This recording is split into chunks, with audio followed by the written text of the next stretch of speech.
Bonjour, je me présente, je suis Patrick Labelle, bibliothécaire de recherche à l'Université d'Ottawa. Et le but de cette vidéo est de vous parler des étapes pour préparer une stratégie de recherche efficace. Ça peut sembler simpliste dans l'ère de Google, on est tous habitués de chercher via cet outil pour toutes sortes d'informations, mais j'espère que les trucs et astuces que je vais vous présenter vous seront utiles dans le cadre de ce cours, mais aussi dans le cadre d'autres cours que vous allez prendre au fur et à mesure de votre programme. Donc, les objectifs de cette vidéo sont de vous aider à reconnaître les éléments d'une stratégie de recherche et de vous aider aussi à traduire votre question de recherche en stratégie de recherche. Prenons comme exemple cette question de recherche. Quelles stratégies sont les plus efficaces pour enseigner à lire aux enfants ayant des troubles d'apprentissage? Donc, la première étape, lorsqu'on a une question de recherche, c'est d'identifier ses concepts clés. Donc, avec cette question, j'ai identifié le concept d'enseignement, de lecture et d'enfants ayant des troubles d'apprentissage comme idée principale. Donc, on va y revenir dans un instant, mais je voulais prendre une petite pause pour vous parler des opérateurs de recherche qu'on peut utiliser à même les bases de données, les outils de recherche, les catalogues de bibliothèques.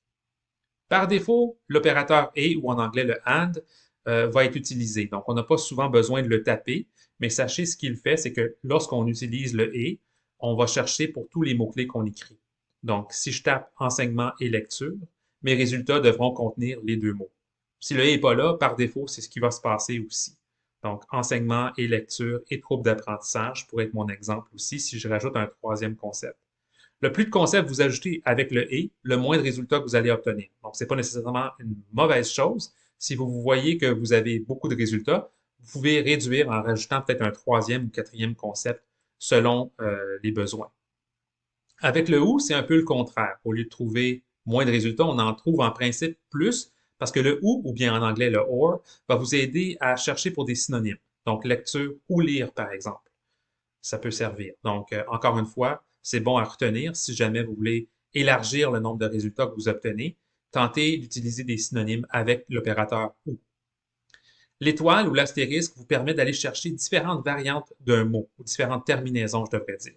Donc, si je tape enseigne, je mets une étoile à la fin, ça va automatiquement aller chercher pour enseigner, enseignement, enseignant, enseignante, etc. Donc, ça vous permet d'aller chercher les terminaisons possibles sans être obligé de taper tous ces mots-clés-là avec le ou, par exemple. Les guillemets, vous remarquerez que c'est les guillemets anglais ici qu'on utilise dans les outils de recherche, vous permettent de chercher pour des expressions. Donc, si je cherche l'expression trouble d'apprentissage, la base de données va aller chercher seulement les résultats où cette expression-là, un mot à la suite de l'autre, dans cet ordre-là, vont apparaître. Donc, trouble d'apprentissage sert d'exemple. Si je tape pas les guillemets, je peux quand même probablement trouver des articles sur les troubles d'apprentissage, mais je pourrais aussi me retrouver avec des articles qui portent sur les troubles de comportement et les problèmes liés à l'apprentissage. Donc, ça, c'est pas nécessairement la même idée. Donc, quand vous avez une expression, songez à utiliser les guillemets pour vous aider à préciser à la base de données ce que vous cherchez. Puis en fin de compte, vous allez pouvoir aussi utiliser les parenthèses pour combiner vos concepts. Donc, par exemple, enseigne ou pédagogue avec les étoiles vont aller chercher des articles où je traite ces deux mots-clés-là comme synonymes. Et ensuite, j'ai le concept de lecture ou lire que j'ajoute comme deuxième concept, encore une fois avec des synonymes. Donc, je vais combiner mes synonymes avec les parenthèses. Donc, revenons à notre exemple. J'ai fait un petit remue-ménage ici pour vous donner des exemples d'enseignement ou pédagogie ou formation. Et ensuite, j'ai troubles d'apprentissage ou dyslexie aussi. Vous voyez l'utilisation des guillemets aussi, de l'astérisque à quelques endroits. Donc, pour bien cibler les synonymes, on va utiliser le ou entre nos synonymes. Donc, on le retrouve à la première ligne, à la troisième ligne. On va utiliser les parenthèses pour cerner le tout ou cibler le tout pour ces deux lignes-là également. Et on va combiner les trois lignes avec l'opérateur et. Donc, les résultats devront contenir soit le mot enseignement ou pédagogie ou formation et le mot lecture et soit le mot trouble d'apprentissage ou dyslexie. Comme vous le savez, on ne trouvera pas tout en français, donc c'est important de traduire ces mots-clés et chercher aussi avec des termes en anglais. Donc, j'ai fait un exemple pour vous aider avec notre question de recherche. Donc, soyez prêts à traduire vos mots-clés et à chercher dans les bases de données pour des résultats aussi en anglais.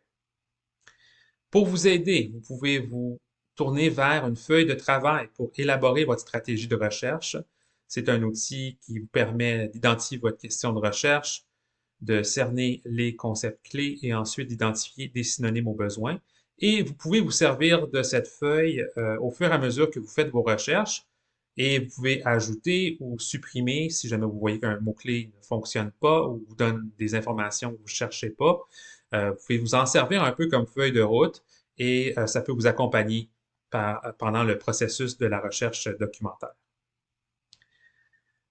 Des points à retenir, comme vous voyez, c'est pas une étape qui prend quelques secondes, donc mettez du temps de côté pour justement chercher de façon efficace. Soyez prêt aussi à essayer différentes stratégies ou à utiliser divers mots-clés selon ce que vous trouvez ou ce que vous ne trouvez pas. Si vous en trouvez trop, ajoutez peut-être un autre concept. Si vous en trouvez pas assez, peut-être en éliminer un. Songez à utiliser des synonymes au besoin, comme je vous l'ai présenté. Puis ensuite, c'est de vraiment maximiser l'utilisation des opérateurs pour vraiment préciser à la base de données exactement ce que vous cherchez. Si tout ne fonctionne pas ou si vous avez des questions en cours de route, je suis là pour vous aider. C'est mon rôle en tant que bibliothécaire, c'est de vous appuyer dans votre processus de recherche documentaire. Donc, n'hésitez pas de m'envoyer un courriel. Au besoin, on se fixe un rendez-vous, puis ça me fera plaisir de vous aider. Donc, je vous souhaite bon succès dans vos travaux et au plaisir de vous revoir.